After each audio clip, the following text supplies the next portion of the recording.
मुत्तहिदा के रूल्स हैं कि कोई भी आपका दूसरे मुल्क का अगर फ़ौजी आपके मुल्क में ज़ख्मी हो जाता है तो सबसे पहले आपने उसे फ़र्स्ट मेडिकल एड देनी होती है, जिस तरीके से हमने अभिनंदन को चाय पिलाई थी। तो फर्स्ट मेडिकल एड आप दें, जब वो ठीक हो जाए तो उसे जेल भेज दें, और फिर जो आप लोगों के दोनों ममालिक का मामला होता है। एनी हाउ वो फौजी हमारा इंडिया के हॉस्पिटल में ही शहीद हो गया, और जब हमारे एम्बेसी ने एक फॉर्मल लेटर लिखा उन्हें कि भाई ये हमारा फौजी था, जख्मी था, तो शहीद कैसे हुआ, तुमने इसे एड नहीं दी, उन्होंने कहा हम दावे के साथ कह सकते हैं कि हमने एड दी है अक़वाम मुत्तहिदा के चार्टर के तहत, लेकिन वो शहीद कैसे हुआ कि उसका खून बह चुका था, हम खून लगाना चाह रहे थे, वो कह रहा था मुझे किसी हिंदू का खून ना लगाना। ये होता है दो कौमी नजरिया।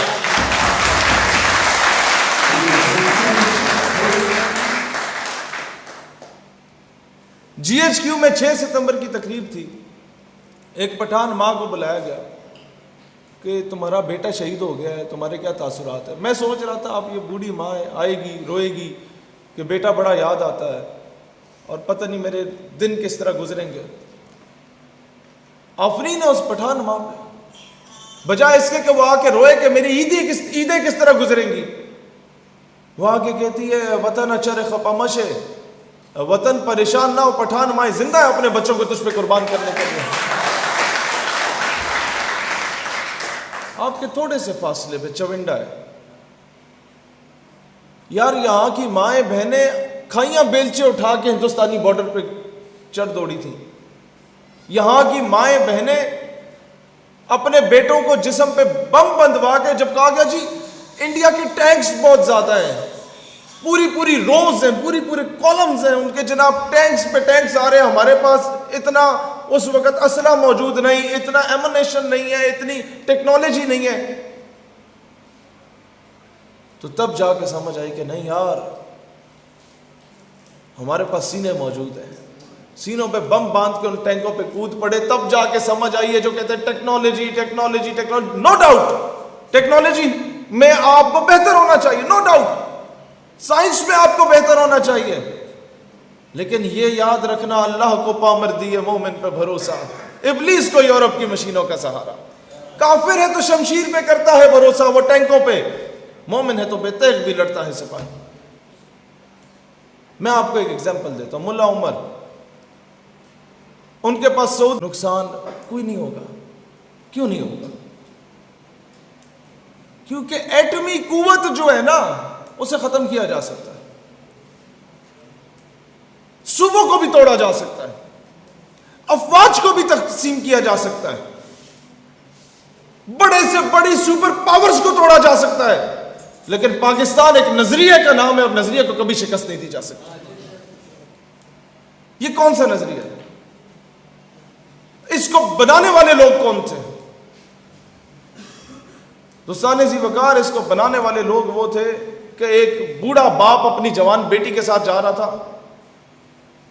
और उसके हाथ बांध दिए गए, उसके सामने उसकी बेटी को बरहना करके उसके साथ ज्यादती की गई और उसकी छाती काट के उसकी बेटी को बाप की गोद में फेंक दिया गया। वो आखिरी सांसें ले रही थी और कह रही थी अब्बा पाकिस्तान को मेरा सलाम कहना। उस बेटी का कर्ज है आज हम लोगों पे, उस टिकटी का कर्ज है हम लोगों पे कि जब वो रेल कार में एक बुजुर्ग सफर कर रहा था और रो पड़ा कि जनाब टिकटी साहब मेरे पास टिकट के पैसे नहीं है। उसने कहा पैसे कैसे नहीं है? मुल्क को बने जुमा 8 दिन हुए हैं, मुल्क कर्जों में मुब्तला हो जाएगा। चलो ठीक है आपके पास पैसे नहीं, आप बैठो। टिकटी जिसे कंडक्टर कहा जाता है, उसने कहा मैं अपनी जेब से सरकारी खजाने में पैसे जमा कराऊंगा आपकी जानिब से। ये होती है पाकिस्तानियत। कुदरतुल्लाह शहाबनामा में लिखता है कि हम लोग जब वो सेक्रेटरी ब्यूरोक्रेट था, कश्मीर में पोस्टेड था, तो कहता है हम वहां से गुजर रहे थे आफ्टर पार्टीशन, तो कहता है बुजुर्ग कपड़े फटे हुए हैं उसके, अपनी बुजुर्ग बेगम के साथ जा रहा था, तो मैंने उसे अपनी जीप में बैठाया उन दोनों को, और दोनों ने बोरी लादी हुई थी। हमने कहा जा रहे हो? कहते हैं जी महकमा माल का कोई दफ्तर सुना है खुला है, इधर उधर जा रहे हैं। तो हमने कहा बुजुर्गों शर्म नहीं आती? पाकिस्तान अभी बना और आप जाके फिर कर्जे लेंगे। सिर्फ आपके कपड़े नहीं फटे, आधे मुल्क के लोगों के कपड़े फटे हुए हैं, गुजारा कैसे करेंगे वो? बस करो इस तरीके से गुजारा जिस तरह वो लोग कर रहे हैं। कहता उसके जवाब ने मुझे शर्मिंदा कर दिया।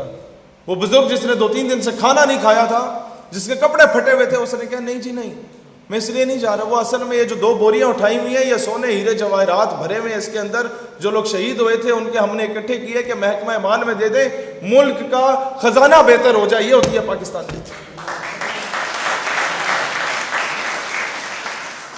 लिसाने ज़ी वकार उन लोगों के साथ जुल्म किया गया।